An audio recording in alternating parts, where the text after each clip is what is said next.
कसम पाहले কৃষ্ণ মানুহ গিটা কিন্তু মধুৰিয়া অকণ মাৰিব দেই এইবাৰ মৃত্যু বাবে হাজিৰ এ ষ্টেণ্ড দেখে এই গলা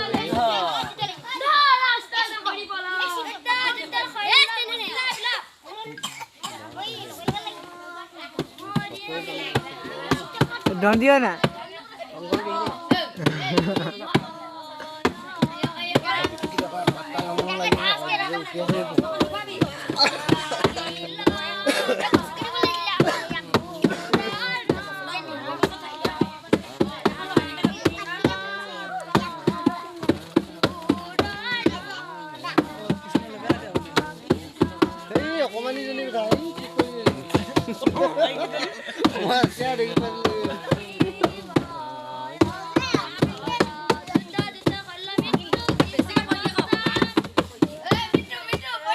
Bilang mak.